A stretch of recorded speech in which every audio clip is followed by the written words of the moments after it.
Hi, Paul here from the past, only 3 days ago.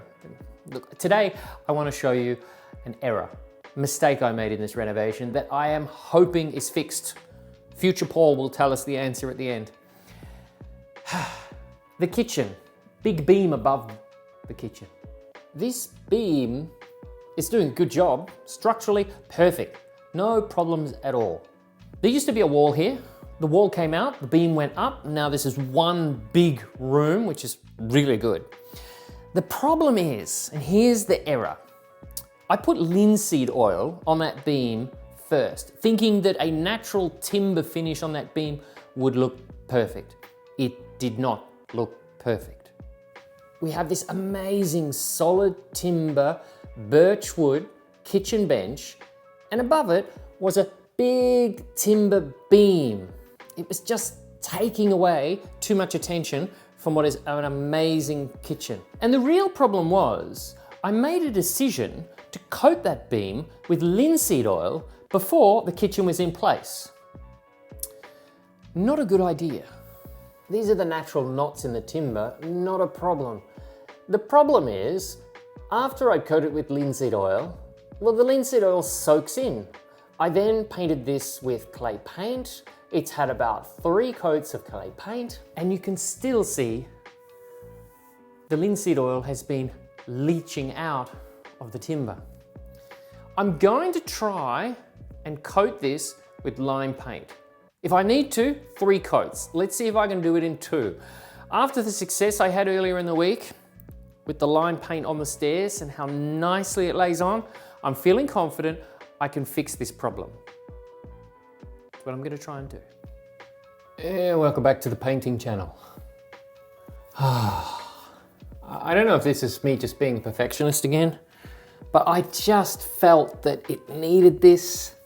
I mean, I'm all for natural timbers and timber looking like timber, but when you make a decision to paint it, I think you need to either go with a real sort of whitewash look, where the paint is just looking like it's washed on, and that's not the look that we wanted with this beam. The goal was to make it solid white, so that's what it needs to be. And it'll blend in with the ceiling. I mean, you don't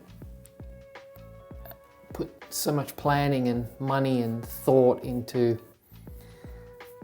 an amazing kitchen built of solid timber and all these elements that you want, and you kind of think, yeah, it's gonna just be, you know, sit at the food table and just look from a distance and think, oh, wow, look at that kitchen, happy with that. But then this beam would just stick out at you all the time. So I think this is the right decision. Lime paint, if need be, 2 more coats, and then it's going to be perfect. Oh, this is tiring. Hard work on the arms. I'll get this finished time-lapse style and then let it dry and come back in a day and check it out.